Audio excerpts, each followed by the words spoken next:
Hi guys, and welcome to my channel. In today's episode we are in Akihabara, which is known to be the otaku capital of the world, or at least of Tokyo. And this place is super duper cool. There's just so many things to explore. Of course, because it is known for having quite a lot of electronic shops, manga stores, video game stores, and just anything that has to do with otaku culture. It has become sort of famous, and it does bring in quite a lot of tourists. So because of that, well, things may be a little bit kind of expensive compared to other places here in Japan, but still, if you're here to look at the stores just because you're curious to see all the figurines and all the things that it has to offer, it is really, really beautiful. And if you're willing to spend a little bit more, you might actually find something that you are interested in, which doesn't mean that you can't find good deals too. But yeah, I'm super excited to be here. So without any further ado, let's explore.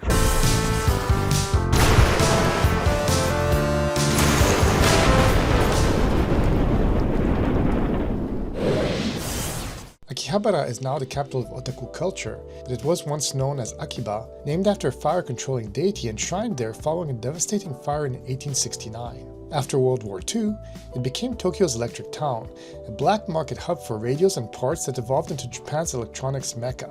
Today, its neon streets are packed with retro game shops, PC parts stores, arcades, maid cafés, and anime megastores. It's where fans hunt rare figures, build custom PCs, and celebrate manga, idols, and tech obsession.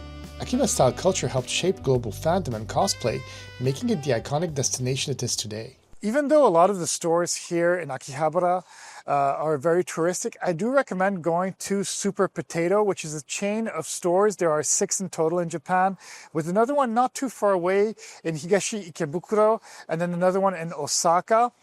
But yeah, this one is the Mecca in Akihabara. It goes on for a couple of floors, with one floor that focuses more on Famicom and Nintendo products, whereas the other one focuses more on slightly more modern games too, the PlayStation, the Sega Saturn, the Neo Geo, and a couple of handhelds too. But it is super, super tight when you do walk in there, so it's a little bit overwhelming. But I love this stuff too, and as I did say, it's in Akihabara, so it can be a little bit pricey, but you can still find some gems and some good prices too if you do dig a little bit deeper. And I always love looking at the boxes because the artwork is so cool and very different than what you would expect in America and Europe. But also, surprisingly, these games are super old. They're 30 to 40 years old, yet a lot of these boxes just look pristine. So it kind of shows the difference of culture, where people really have a lot of respect for things right here in Japan. Like Super Potato, Akihabara's side streets are packed with smaller, niche shops offering less touristic prices and deeper cut finds. Some focus on obsolete electronics, loose components, or random curiosities, feeling like Alibaba's cavern for tech lovers. It's wild how many people line up before opening, patiently waiting for rare deals. Pop-up stores also appear regularly, often selling ultra-niche otaku goods, limited-run merchandise, and experimental fan-made items you won't find anywhere else. So this is kind of crazy in a way, because truly these shops are so narrow and tight, but they have so many things. And one thing to take note of is that they don't have any air conditioning, so it can get kind of hot. And yeah, but it is interesting to see all of the different artwork. It's the Japanese titles mostly. And I love to collect video games, but at the same time I have to restrain myself from buying everything, just because if you start buying everything, well, it never ends. But yeah, it is like going through the Alibaba caves and finding all of the treasures and discovering all of these beautiful, beautiful things. Truly recommend it. Spread across multiple floors, each level represents a different era of gaming, from Famicom and Super Famicom to Game Boy, Mega Drive, Nintendo 64, and PlayStation. The walls are densely covered with colorful vintage posters and original Japanese box art, giving the store a museum-like atmosphere. Glass cases display rare cartridges and consoles, many previewed on CRT televisions looping classic gameplay. The top floor functions as a retro arcade, complete with playable cabinets and nostalgic chiptune music. Super Potato also carries figurines, plush toys, and collectibles from major video game franchises, all carefully packaged with exceptional attention to detail as a standard in Japanese retail culture. One thing that's really wonderful about all these stores right here is that they don't just specialize in one sort of thing. So when we went to Super Potato, there were a lot of video games and it was mostly retro stuff. But then there are other stores that specialize more in figurines and other things that maybe other tastes would like better. And I'm always amazed at how big those figurines are, because if a Japanese person buys this, well, their apartments are pretty small, but yet I think that they do really, really good sales.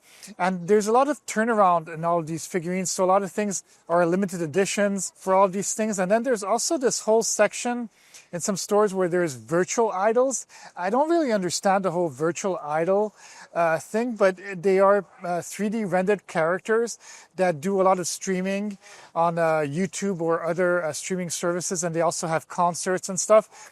But people are crazy about them, and they also have their own toys, and they make really good sales. But yeah, so there's really pretty much for everyone's taste when you come here to Akihabara. One of the stores I visited was Kotobukia, a cornerstone of Akihabara's collectible scene with deep roots in mecca culture and Japanese long fascination with giant robots. Founded in 1953, Kotobukia became famous for high-detail model kits and figures inspired by franchises like Gundam, Evangelion, and Zoids. The store is carefully divided into sections, grouping anime and game franchises to make browsing easier. Like many Akihabara shops, the narrow aisles are packed floor to ceiling with merchandise, making navigation tight, especially with the constant flow of collectors, tourists, and serious hobbyists filling the space. Something fun about Akihabara is that every Sunday they close the street between the hours of 1 to 4 p.m. during winter days and 1 to 5 p.m. the rest of the year, and it makes for a much more pleasant experience. And also what's cool about it is that, first of all, you're in Tokyo and usually you can't walk in the middle of the street, but by being here in the center, you're able to actually see a little bit better all the stores, look a little bit at the architecture, also again feel that you can breathe a little bit better too. But yeah, I think that if you ever do come here, if you can make it happen on a Sunday, you're just going to have a much more pleasant experience. And on the plus side, sometimes there's times of the year where people do tend to try to dress up or cosplay here because it is the mecca of otaku culture. But today I haven't really seen anybody that is dressed up, maybe because it's slightly colder day and it's also close to Halloween, so maybe there's a sort of oversaturation of that. But yeah, it is really, really pleasant. It's really easy to spot all the stores, and it makes for a really fun experience just to walk in the middle of the street. The Sunday street closure in Akihabara, known as Hokosha Tengoku, Pedestrian Heaven, began in the 1970s to boost shopping districts and manage growing crowds. Similar closures also occur in areas like Ginza and Shinjuku, reflecting a broader Tokyo strategy for crowd control, walkability, and revitalizing major commercial streets. While in Akihabara, visiting at least one local arcade is a must. These arcades, bustling in many of Japan's shopping areas, are a cornerstone of otaku culture, filled with flashing colors, coordination-heavy taiko drumming, racing, dance games, retro top floors, UFO catchers, gashapon, and luck-based games showcasing Asia's fascination with skill and chance, often overwhelming yet endlessly energetic. Not too far away from Akihabara, we have Shibuya, and there they have a floor this filled with a bunch of stores like the Capcom store, the Sega store, the Godzilla store. It's part of a building right here in the center of Shibuya, and it's pretty darn interesting. They just have like so many stores that I haven't even named, but yeah, there's just quite a lot to see. So even though it's not in Akihabara, I do kind of recommend coming here because they have just so much stuff happening pretty much everywhere. It is crazy like all the places right here in Tokyo, but at the same time, well, it is kind of like seeing a free show because this is truly kind of like a museum in the history of pretty much a lot of people's childhood in a way, but it is really, really beautiful. It is really, really complete with a lot of things, and it's definitely worth going to if you like Pokemon, if you like Nintendo, if you like Sega, if you like pretty much anything that has to do with anything that has made everyone's childhood Wonderful. Well, this is the place to come. Cyberspace Shibuya, located on the 6th floor of Shibuya Parco, transforms the building's 1973 origins into a modern subculture landmark. This vibrant floor unites flagship pop culture stores under one roof, including Nintendo Tokyo, the expansive Pokemon Center Shibuya, Capcom Store Tokyo, Sega Store Tokyo, the official Jump Shop, and the Godzilla Store Shibuya, where a 2-meter Godzilla statue greets visitors.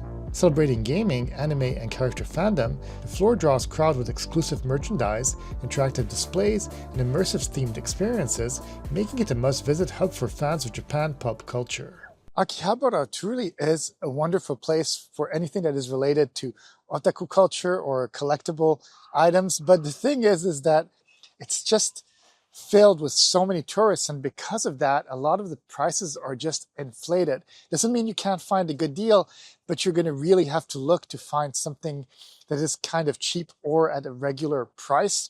But yeah, I did enjoy coming here, and I hope that you guys enjoyed coming on this visit of Akihabara. And if you did enjoy it, please be sure to subscribe, hit the like button, leave me a comment too. Let me know what other places in Tokyo I should go visit, what other places in Japan or the world I should go visit. I could maybe make that happen. Okay, that's it. Have a great day, and I'll see you guys in the next video.